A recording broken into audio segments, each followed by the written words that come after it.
Modern Tamil Nadu பார்வையாளர்களுக்கு வணக்கம். ஒரு வழியாக சுனிதா வில்லியம்ஸ் களமிறங்கி விட்டார், தரையிறங்கி விட்டார் அப்படிங்கிற மகிழ்ச்சியான செய்தி வந்திருக்கிறது. And splashdown, Crew 9 back on Earth. Next crew member here, that is none other than Sunny Williams. எல்லாருமே வந்து வாழ்த்து இருக்கார்கள், நம்மளுமே வாழ்த்து விடுவோம். சுனிதா வில்லியம்ஸோட சேர்ந்து பில் மோர்னு ஒருத்தர் வந்திருக்காரு. அவரும் அதே கஷ்டங்களை 9 மாதங்கள் விண்வெளியில பெற்றுட்டு வந்திருக்காரு. உடனே அவரை சமூகம் புறக்கணிச்சிருச்சு. நாம அவரையும் வரவேற்போம். கண்டிப்பாக. பில் மோர் அமெரிக்காவில் வளர்த்திருப்பான்னு நினைக்கிறேன். சுனிதா வில்லியம்ஸ் இந்திய வம்சாவளி. இப்ப நம்ம கமலா ஹாரிஸ்க்கு வந்து உட்காந்து அவங்க சிக்கன் பீப்பெல்லாம் சாப்பிட்டு இருந்தாலும் இங்க வந்து எங்காத்து பொண்ணும் அப்படின்னு சொல்லிட்டு இங்க உட்காந்து யாகம்லாம் நடத்திட்டு இருக்கிறது இல்லையா? அந்த மாதிரியான மனநிலையில இருந்துதான் பரவாயில்ல. நம்ம வந்து பில் மோர், சுனிதா வில்லியம்ஸ், இன்னும் வேற யாராவது மேல வந்து வந்தா கூட அத்தனை பேரும் சேர்த்து வரவேற்போம். சரி, ஷோக்குள்ள போவோம். இது முச்சந்தி ஷோ. நான் உங்கள் சுகுணாதிவாக. நான் அலெக்ஸ் பாண்டியன்.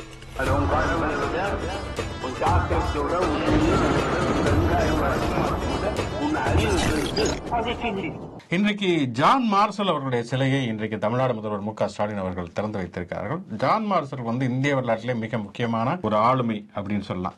என்ன ஜான் மார்ஷலுக்கான வரலாற்று முக்கியத்துவம் அப்படின்னு சொன்னா, அவர் தான் வந்து பிரிட்டிஷ் ஆட்சி காலகட்டத்தில் இங்க இருந்த இந்திய தொல்லியல் துறையினுடைய தலைமை இயக்குநராக இருந்தவர். அவர் வந்து இந்தியா பாகிஸ்தான் அப்ப வந்து பிரிக்கப்படாத இந்தியாவாகத்தான் இருந்தது இல்லையா?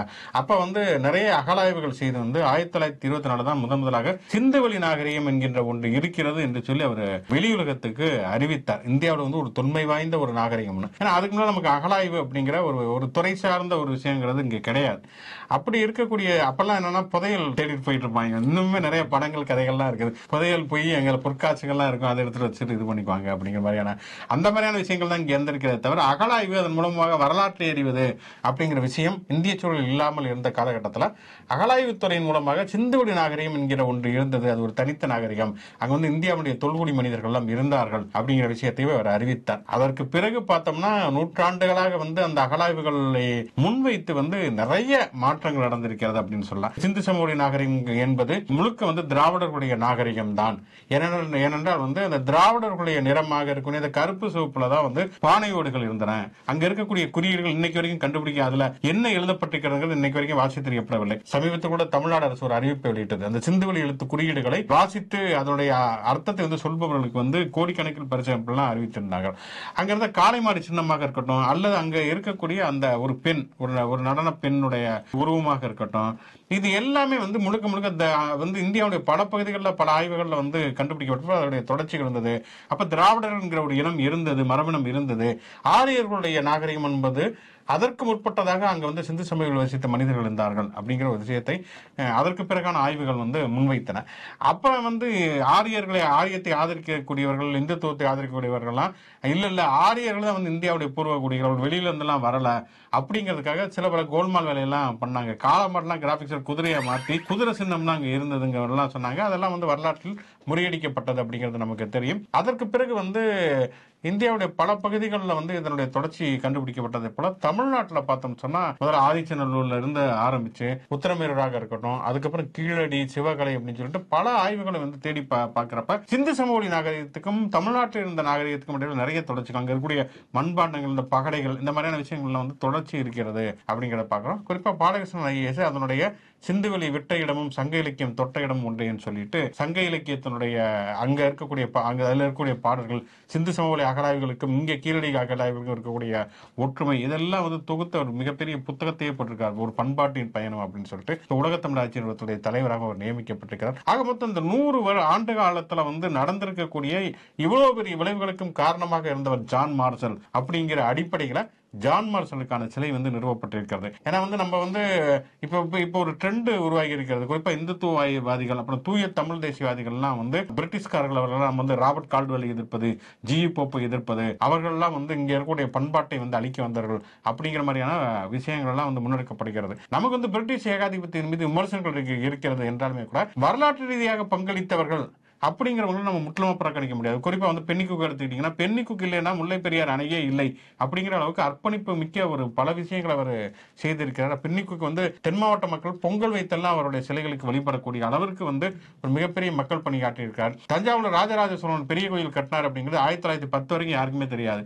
ஹூல்ஸ்ங்கிற ஆங்கிலேய கல்வெட்டு அதிகாரி தான் அதுக்கு மேலே காடுவெட்டி சோழன் தான் தஞ்சை பெரிய கோயிலை கட்டினார்னு எல்லாம் நம்பிட்டு இருந்தப்ப ராஜராஜ சோழன் ஒரு மன்னர் இருந்தாரு, அவர் தான் தஞ்சை பெரிய கோயிலை கட்டினாரு அப்படிங்கிற விஷயத்தை விஷயத்தை வந்து கண்டுபிடித்து சொன்னவர் ஹூல்ஸ். அவர் கண்டுபிடிச்சு சொன்னதுக்கு பிறகுதான் அவர் எங்க ஜாதிக்காரர் அப்படிங்கறத நம்மளே கண்டுபிடிச்சு ஊர்ல இருக்கக்கூடிய அத்தனை ஜாதிக்காரர் ராஜராஜ சோழன் வந்து எங்களோட ஜாதிக்காரர் அப்படின்னு கண்டுபிடிக்க ஆரம்பிச்சாங்க. அதனால வந்து நம்ம வந்து ஒரு கால்டுவெல்லையோ ஜியு போப்பையோ ஹூல்ஸையோ நம்ம வந்து புறக்கணித்து விட முடியாது. அப்படிங்கிற அடிப்படையில் உண்மையிலே ஜான் மார்ஷலுக்கான ஒரு இடம்ங்கிறது இந்திய வரலாற்றில் மிக மிக முக்கியமான இடம். அந்த வகையில் ஜான் மார்ஷல் நம்ம வந்து அவரை வந்து நாம் நினைவு கூறுவோம். ஜான் மார்ஷல் வந்து சிந்து சமவெளி அகழ்வாய்வை வெளியிட்டதுங்கிறது இந்தியர்களோட அறிவு கண்ணை திறந்தாரு அப்படின்ட்டு சொல்லலாம். ஏன்னா அதுக்கு முன்னாடி வரைக்கும் பார்ப்பனர்கள் சொல்றதுதான் வரலாறு. அவங்க வந்து இந்தியா உருவானது, மனிதர்கள் உருவானது, இது அங்க இருக்கு இங்க இருக்கு, மழை வந்தா அதுக்கு ஒரு காரணம், நீங்க இப்படி நடந்துக்கணும் அப்படி நடந்துக்கணும், ஒட்டுமொத்த இந்தியர்களோட வாழ்க்கையுமே வந்து அவங்க சொல்ற கட்டுக்கதைகளால நிரப்பி வச்சிருந்தாங்க. ஆனா அது அதுக்கு எதுக்குமே ஆதாரம் கிடையாது.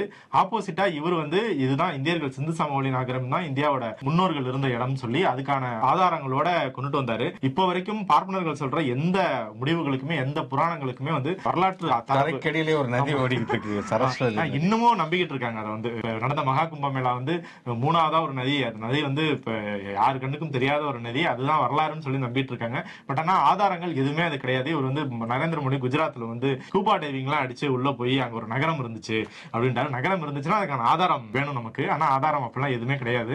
சோ இப்ப இவ்வளவு டெக்னாலஜி வளர்ந்த 2025 இவ்வளவு காதுல பூசுத்துறாங்கனாக்க எதுவுமே தெரியாத 2000-3000 ஆண்டுகளுக்கு முன்னாடி என்னென்ன பொய் சொல்லியிருப்பாங்க, எவ்வளவு அடிமைப்படுத்தி வச்சிருப்பாங்க. சோ அதெல்லாம் இருந்து பல வழிகள்ல நம்ம மீண்டு வரதுக்கான வேலைகள் நடந்துட்டு இருக்கு. ஜான் மார்ஷலும் முக்கியமான ஆராய்ச்சி முடிவுகளை வெளியிட்டு அந்த உதவியை நமக்கு செஞ்சார். கும்பமேளா அப்படின்னு சொல்ற பொழுதுதான் நேற்று நாடாளுமன்றத்தில் நடந்த ஒரு மிகப்பெரிய அளவிலான ஒரு எதிர்ப்பு குரலை வந்து பார்க்கிறோம். நரேந்திர மோடி மகா கும்பமேளா பற்றி ஒரு வீர உரை, ஏதோ கும்பமேளாவை இவர் தான் முதல்ல தொடங்கி வச்சார் அப்படிங்கிற மாதிரி. அது ஒரு பல ஆண்டுகளாக நடந்து கொண்டிருக்கக்கூடிய ஒரு நிகழ்ச்சி, அது ஒரு மதம் சார்ந்த ஒரு நிகழ்ச்சி. அப்படி இருக்கிற பொழுது இது வந்து இந்தியாவுடைய ஒற்றுமையை வந்து இது வந்து நிரூபிக்கிறது.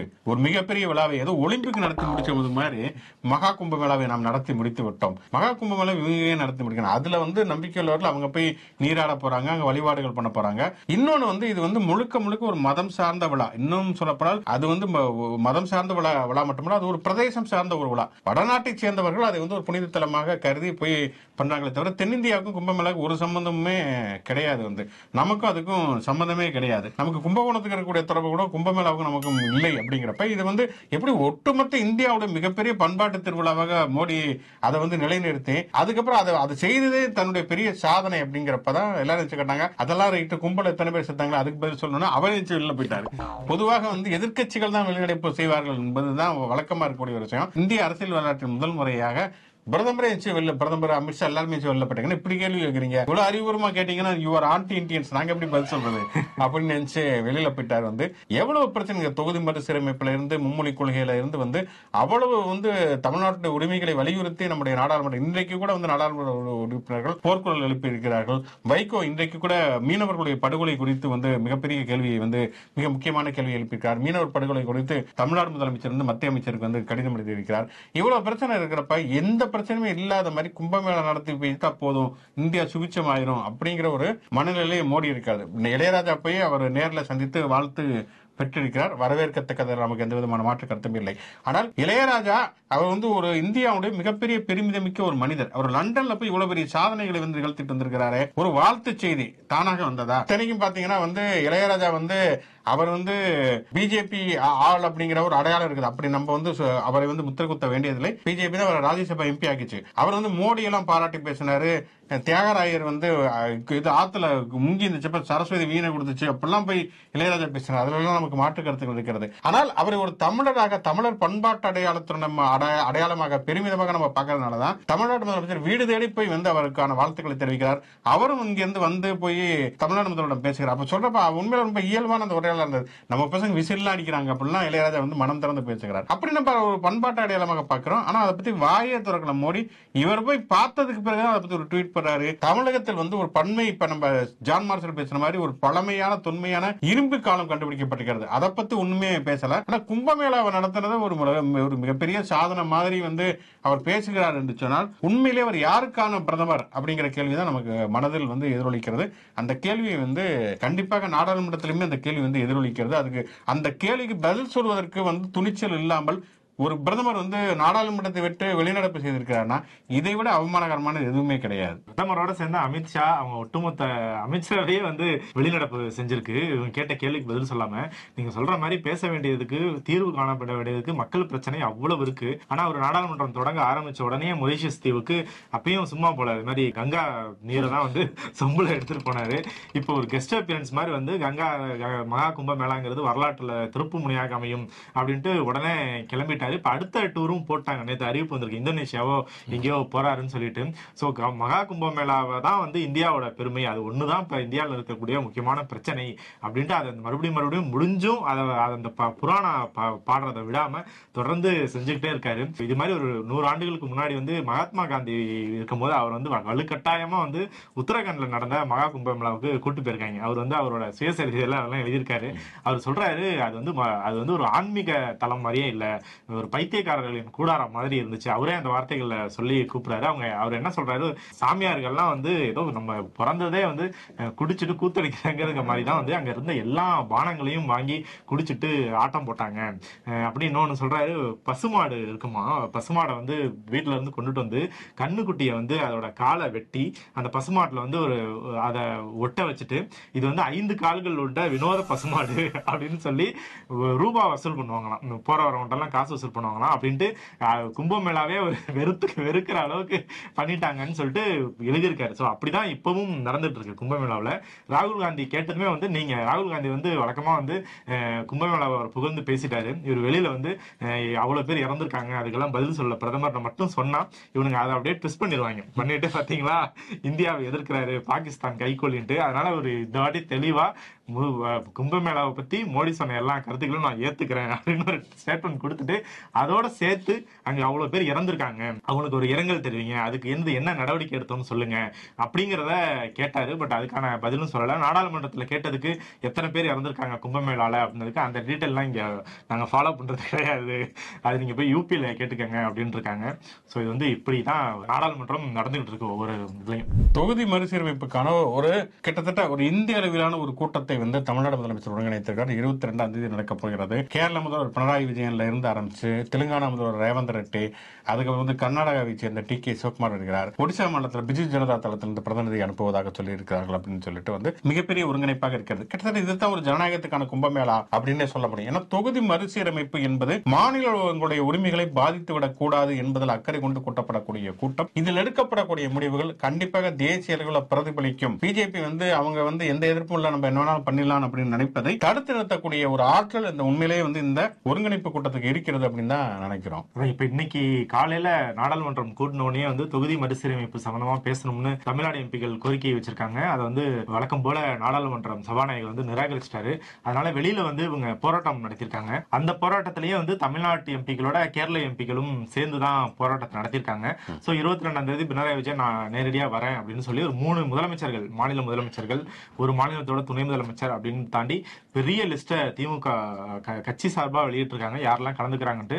ஆல்மோஸ்ட் இவங்க போய் கூப்பிட்ட எல்லா கட்சிகளும், இப்ப கேரளால இருந்து பினராயி விஜயன் வராருன்னா எதிர்கட்சிகளா இருக்க ஒரு 3 கட்சிகளோட தலைவர்களும் வராங்க. அந்த மாதிரி காங்கிரஸ், மத்த கம்யூனிஸ்டுகள் இருக்க மத்த பிரிவுகள் அப்படின்னு எல்லாருமே வராங்க. சோ 22ஆம் தேதி இது அடுத்த கட்டத்தை நோக்கி நகரும் அப்படின்ட்டு நம்ம எதிர்பார்க்கலாம். நெல்லையில் நடைபெற்ற ஓய்வு பெற்ற காவல்துறை அதிகாரி ஜாகிர் ஹுசேன் அவருடைய படுகொலை என்பது உண்மையிலேயே தமிழகத்தில் பல விதமான கேள்விகளையும் விவாதங்களையும் ஏற்படுத்தி இருக்கிறது. ஏன்னா அவர் வந்து ஓய்வு பெற்றதற்கு பிறகு அவர் அந்த ஒரு வீடியோ வெளியிட்டிருக்கிறார். அவர் வந்து கொல்லப்படுவதற்கு முன்பு ஓய்வு பெற்ற பிறகு அவர் வந்து மக்களுக்கான சில வேலைகளையும் வச்சிருக்கார். மௌலவியாக இருந்திருக்கிறார். வக்பு வாரியத்துடன் நிலம் ஆக்கிரமிக்கப்பட்டதற்கு எதிராக தொடர்ச்சியாக அவர் வந்து செயல்பட்டதன் காரணமாக தான் எப்போது வேண்டுமானாலும் கொலை செய்யப்படுவோம், கொலை மிரட்டல்கள் தொடர்ச்சியாக வருகிறது அப்படிங்கிற ஒரு வீடியோவுமே வெளியிட்டிருக்கிறார். அப்படி வந்து அவர் வெளியிட்டதற்கு பிறகு அவர் வந்து படுகொலை செய்யப்பட்டிருக்கிறார் அப்படிங்கிறது உண்மையிலேயே வருத்தத்தக்க ஒன்று. உண்மையிலேயே வந்து கூடுதலாக இன்னுமே சட்டம் ஒழுங்கு பிரச்சனைகளை கவனம் செலுத்த வேண்டிய அவசியம் இருக்கிறது. ஏன்னா இதற்கு முன்பா வந்து ஜெகபர் அலி என்று சொல்லி மணல் கொள்ளைக்கு எதிராக இருந்த அவருமே படுகொலை செய்யப்பட்டார் என்பதையே